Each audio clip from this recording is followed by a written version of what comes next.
In the headlines, Nigeria-African Union react as fighting between Palestinian and Israeli forces continues.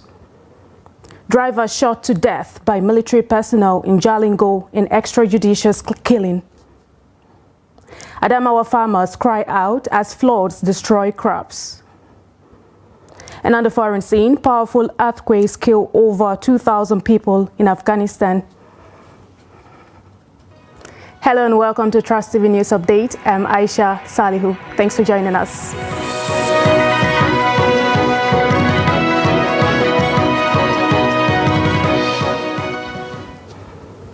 The Israeli death toll from Hamas attack has increased to 600, according to reports in the Israeli media. The number had previously been reported as 300 casualties. Meanwhile, Palestinian fighters have entered the southern Israeli town of Magen, according to Israeli media. Major gun battles are taking place in the area, with the Israeli army using tanks and artillery against the fighters, according to the major Israeli media outlets. The intense fighting comes after Hamas launched an unprecedented dawn assault on Israel from Gaza by land, sea, and air, accompanied by thousands of rockets fired. Israeli strikes on Gaza since Saturday have killed at least 313 people, including 20 children, and injured 1,990 people, the Palestinian Health Ministry in Gaza said.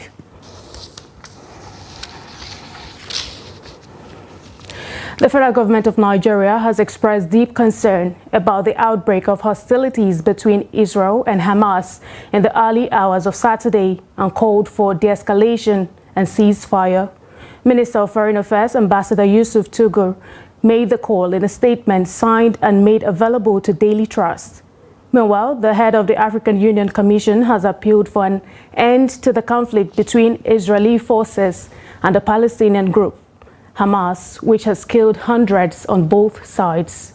Musa Faki Mahamat called on both parties to return without preconditions to the negotiating table to implement the principle of two states living side by side. The chairperson further calls on the international community and the major world powers in particular to assume their responsibilities to impose peace and guarantee the rights of the two people.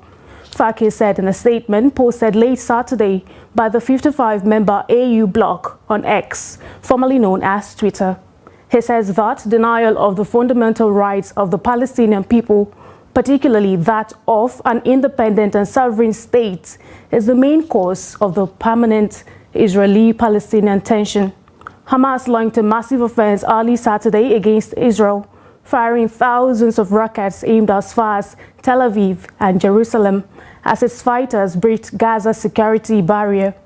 Israel's army said the land, sea, and air attacks, which saw Hamas fighters shooting residents in Israeli towns and settlements, had killed more than 200 Israelis and wounded 1,000.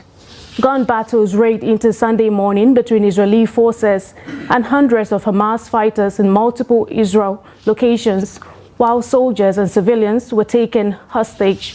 Gaza officials said intense Israeli airstrikes on the coastal enclave had brought the Palestinian death toll to at least 256, with nearly 1,800 wounded. Prime Minister Benjamin Netanyahu on Sunday warned Israel was embarking on a long and difficult war and vowed its response against Hamas would continue with neither limitations nor respite until the objectives are reached.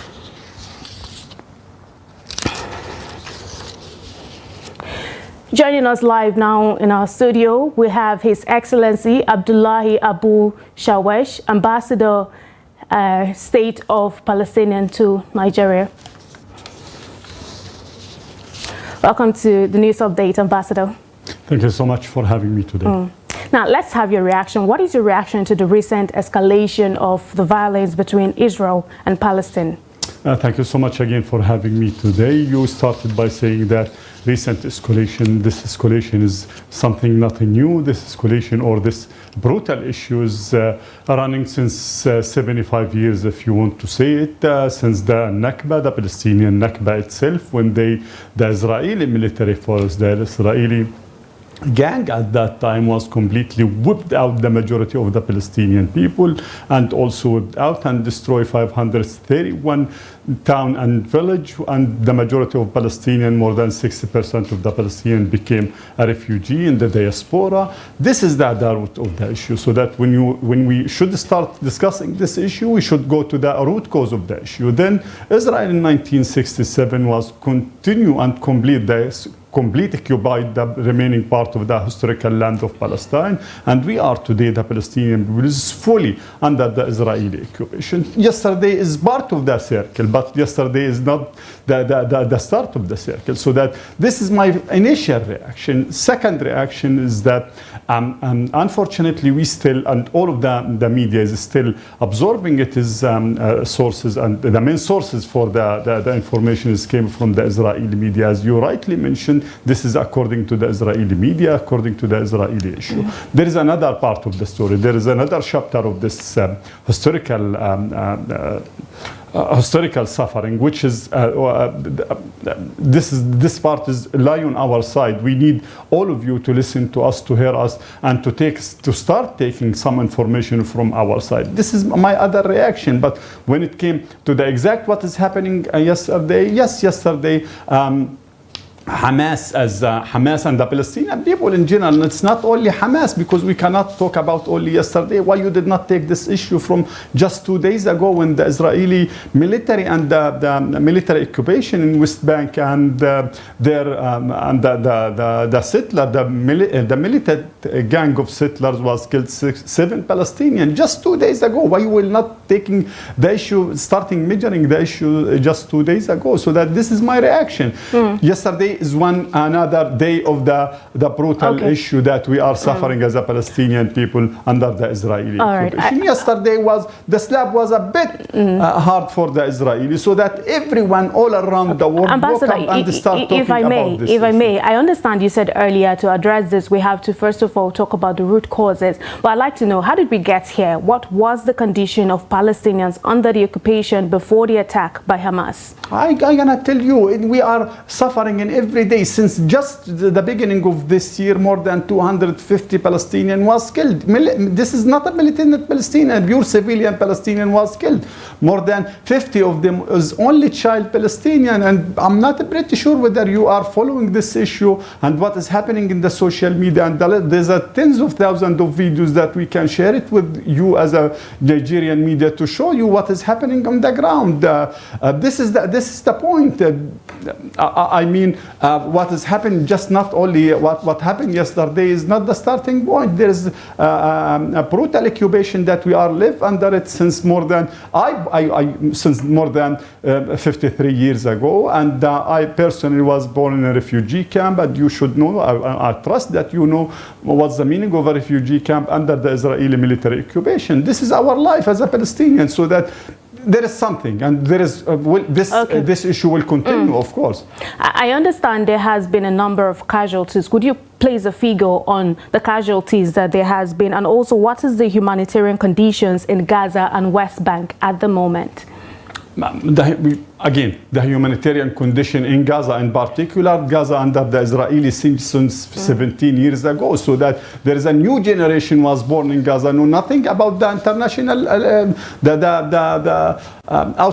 anything about outside Gaza. So that this is the humanitarian condition. 70% is unemployment, approximately also 80% of the people under the poverty line, and more of these unfair and unhuman condition that the Palestinian people in Gaza is living and is suffering. So that there is many things to talk about when it came to the humanitarian situation, whether it is in Gaza or in West Bank or in East Jerusalem, even for the Palestinian all around the world in the refugee camp in Lebanon, Jordan, and other places. We, the Palestinians, suffering for a long time. Okay, so just before we let you go, I'd like to know, on a final note, how far do you think this correct escalation of violence, and what is the role of international community? How far it is already existing since 75 years ago, but how far it depends to the international community whether they will be serious in implementing all of the resolution that they are already adopted in the United Nations. 100 of resolution was already adopted there in the Security Council and other places. This will end if the international community will be serious to put an end to the Israeli occupation. If the international community, on top of that, of course, on top of them, of course, is the United States of America and the European countries, is serious to put an end to this brutality. They want and they should start treating Israel and enforcing Israel to be part of this international community, to be abide by the international law. This is the major point. When Israel is, when the international law will become applicable for the state of Israel, at this time, at that moment, exactly, we will put an end to this escalation. Okay, thank you so much. We had His Excellency Abdullahi Abu Shawesh, who is the ambassador and plenipotentiary state of Palestine to Nigeria. Thank you so much. Thank you. And away from that, a 42-year-old driver was allegedly shot to death by military personnel in Jalingo, the Taraba state capital. The incident, which occurs around 7 o'clock in the morning, took place in Barade ward of Jalingo. The report. Eyewitness account reveals that the deceased driver, who was driving the Hilux of a construction company, was chased by some army personnel asking him to stop. According to eyewitnesses, they saw the company's vehicle on speed, followed by that of the army, which incidentally rammed into the company's vehicle. According to them, the driver, who was a known person in the area, rushed out of the car trying to run away, but the military officer shot him and he fell while onlookers scamper for safety. The victim was said to have been picked up by the alleged killer soldier but died later in the hospital. It happened 7 a.m. in the morning when the soldiers ran after him, shot him and later locked his car before they took him away. I know the driver and we work in the same company. I was called on the phone by one of our boss, that's one of our company drivers. On getting there, I did not see anything. They took him away to where I don't even know. A colleague of the deceased driver speaks on the incident. We saw the soldiers trailing the driver, and when they rammed into his car from behind, we heard gunshots, and that was all. The soldiers now locked his door and took him away before people started coming out. Police Public Relations Officer in the state, Abdullahi Usman, confirmed the incident via telephone conversation. He said the State Commissioner of Police has set up a team to investigate the matter, as at the time of filing this report, family of the deceased are yet to be told about the incident. Still in security matters, Taraba State Police Command has said it has arrested no fewer than 4 suspects robbing students of Taraba State University. Spokesman of the police command, Superintendent Abdullahi Usman, said the 4 suspects were part of a syndicate terrorizing students and communities around the state-owned university. According to him, the operatives of Kofai Police Station are tied to Sunkani Division, Ardokola local government area, succeeded in breaking the syndicate of some miscreants and arresting the 4 suspects who have been terrorizing and robbing students and community around Taraba State University, Jalingo. Local farmers farming along River Benue banks in Adamawa are lamenting over losses incurred due to flooding that destroyed their farms. The affected areas are the hub of rice production, and 90% of rice farms located on both sides of River Benue in the area were destroyed by flood. Salis Lawan reports. The flood was as a result of water released from Laddo Dam in Cameroon Republic.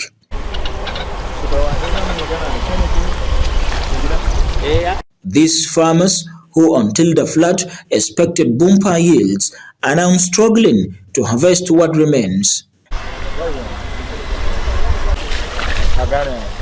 The flood, which according to the farmers came earlier than expected, worsened the situation.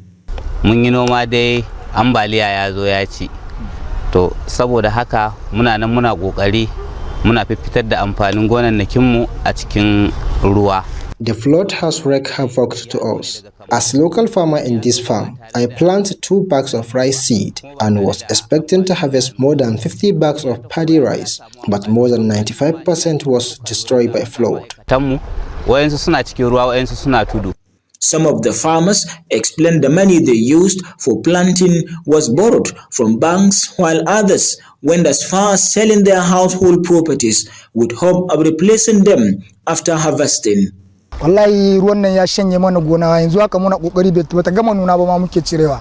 Gashi dai kowa yana gani yanda muke fama. My losses personally this year as the result of the flood is much. We are forced to harvest our crops unreaped. I took a loan of 400,000 naira from one of the rice processing companies to plant rice and hope to pay with paddy rice at the harvest. And now, aside from the damage, my major concern was how to repay my loan back. To ga abun da ya kasance yanzu dai ba mu san yanda zai kasance ba ga da yanda rayuwa ya dawo. Shinkafa bata nuna ba. Ruwa dai gashi da Allah kawo ruwa. Mai shinkafan wata ta kosa. The rice is not yet matured for the harvest because 85% is already. However, in order to minimize our losses, we were left with no option than to cut what we can see from the flood. We are appealing to the federal and Adamawa state government to assist farmers affected by flood.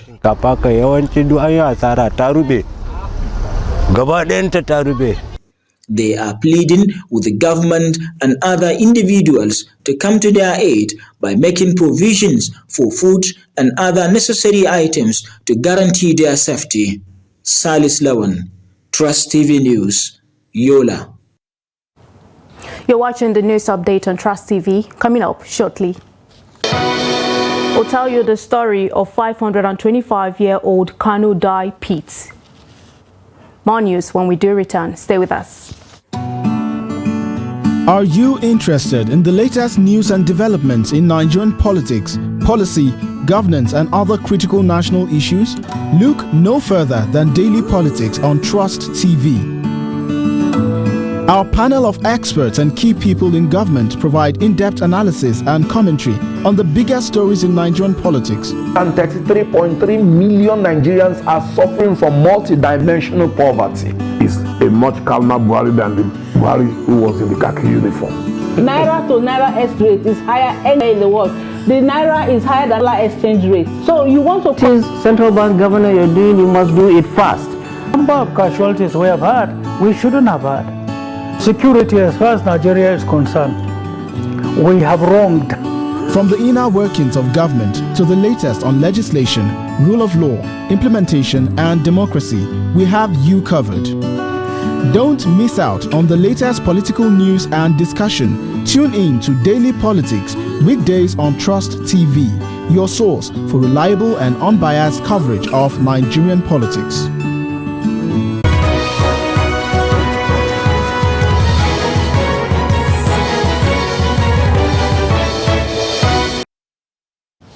Welcome back. If you're just joining us, this is the news update on Trust TV. Now let's take a look at a recap of some of our major stories. We told you that Nigeria, African Union react as fighting between Palestinian and Israeli forces continues. Driver shot to death by military personnel in Jalingo in extrajudicial killing. And now moving on to other stories. Sequel to the removal of fuel subsidy by President Bola Ahmed Tinubu on May 29, public transporters who engage in interstate shuttles say they have been witnessing steady decline in patronage occasioned by the fuel price hike, which is adversely affecting their businesses. Trust TV's Adomusa, who visited Bauchi Motor Park in Jos, reports. The public transporters who shuttle between Plateau and other states through the Jos Motor Park say they have grounded their vehicles for days, running into weeks, due to low patronage by passengers. The drivers, who say before the subsidy removal used to load significant number of vehicles daily, now hardly load one vehicle a day. Alhaji Abdullahi Garba is the State Financial Secretary of the National Union of Road Transport Workers. He speaks on how the federal government policy is taking its toll on the transportation business. Since the inception of this removal of fuel subsidy. The transportation have come down.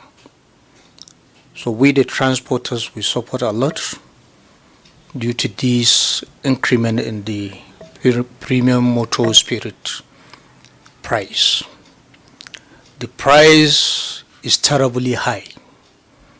You know, when you add a price on a petroleum product, it becomes a big problem to Nigerians, because most of the Nigerians normally use roads for their transport of goods and passengers.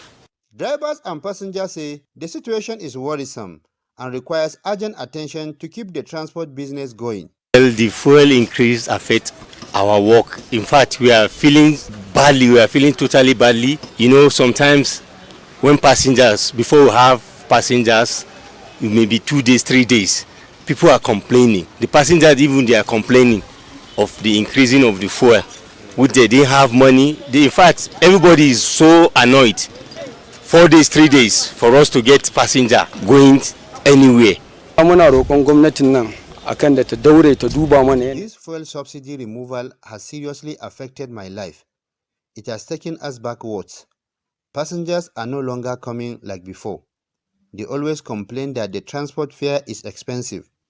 Added to that, the maintenance of the vehicle is now a big challenge to us because of the hike in price of the spare parts. Just as the fuel subsidy removal continues to trigger economic hardship in the country, stakeholders in the transport sector are also worried the situation could push them out of job. Ado Musa, Trust TV News, Jos. The popular and historic 525-year-old Kano Dye Pit, situated in ancient Kofar Mata area, is currently in a state of disrepair as the center faces a diminishing form.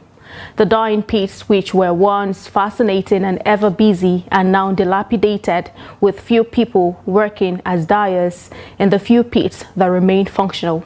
Salim Umar Ibrahim reports. The Kofar Mata Dye Pit Center was established in the year 1498 by Muhammadu Dabosa, who came to settle in Kano from Rimaye in present-day Katsina State. Besides being a farmer, Dabosa began dyeing clothes as a family craft, and since then, the family has run the dyeing business. The historic Kofar Mata Dye Pit is one of the historical monuments in Kano State. The center once served as a first port of call to national and international guests and tourists who visited Kano State on either official or personal engagements. The center serves tourism purposes and is visible to passers-by. Kofar Mata is strategically located by the roadside, with petty traders displaying their goods along the old perimeter fencing. The business is not going well up to date. So normally the people that try to provide the money first, then you can buy the items. Now the item is very expensive, especially the fabrics. When you go to buy the fabric in the market, 2 years back, when you buy the fabric in the market, 1 year maybe you buy as a 400 naira. So now it's going to 700 to 800 naira. In the pits area, there are about 144 pits on display, but not more than 5 are now functioning to keep business going and the center running. Majority of the pits are now filled with ill-looking rubbish. It is an ugly sight, best described as plastic waste and water pollution that could trigger unwanted diseases. Most of the pits, you can see the rubbish inside. So the rubbish is not a problem because there's preservation the pit. If you can leave the pit without anything inside, it's cracked because of hot of the sun. It's cracking the pit. So when you put the sun like a little rubbish in, when the sun is coming, there's no cracking the pit. That is why what you can see, most of the pit there's in rubbish inside. If you can get order from the people, we can open all the pits to go be action. Many people have left the business they inherited from their parents and have sought for other avenues to earn a living. The business is therefore only kept alive by the passion of the operators of the pit. For now, the place is no more lucrative, but it's just a matter of time. With gold, all things are possible. What we are passing through right now is just a taste of time. I believe everything will come back to normal. Records exist to show that fabrics made by the Copper Mata dyers were adjudged the best fabrics in the past. In fact, ancestors of the operators boasted that the finished fabric from Copper Mata was always in high demand, especially during festive periods. The business has drastically gone down, and we hope that the new administration will give us a pat on the back for the business to thrive. A key reason for the dwindling dyeing business is because it has continued to suffer neglect from successive governments. As you are aware, government alone cannot provide the required development in whatever sector. We are therefore passionate about making partnerships and collaborations with NGOs, local and international organizations, donor organizations, among many other relevant stakeholders. We will collaborate with them, we will engage them, and see how best we can develop this important facility, that is the Copper Mata dye pit, and many other historic sites and monuments across the state, inshallah. The intrusion of the Chinese into the dye business may be the last straw, as thousands of youths involved in the dyeing business across the state have been rendered jobless because the Chinese have been allowed to import into Nigeria low and cheap quality finished fabrics that are usually made from plastic fabrics instead of cotton. Salim Umar Ibrahim, Trust TV News, Kano. And now on the foreign scene, the death toll from powerful earthquakes in western Afghanistan is estimated to be 2,000 people, a senior Taliban leader has said, adding that the toll might further go up in one of the deadliest quakes to hit the country in 2 decades. Sohail Shaheen, the Taliban spokesperson based in Qatar, said that many people are missing and rescue operations are underway to recover people trapped in debris in the wake of magnitude 6.3 earthquake in Herat province. The multiple quakes on Saturday hit 40 kilometers, that's about 24 miles northwest of the city of Herat at about 11 a.m. on Saturday, which, with one measuring magnitude 6.3, the U.S. Geological Survey said strong aftershocks were felt in the neighboring Badghis and Farah provinces. With that, we've come to the end of Trust TV News Update at this hour. Do not forget to follow us across all of our social media platforms. Join our YouTube live stream for more news, programs, and documentary. I am Aisha Salihu. Thanks for your time.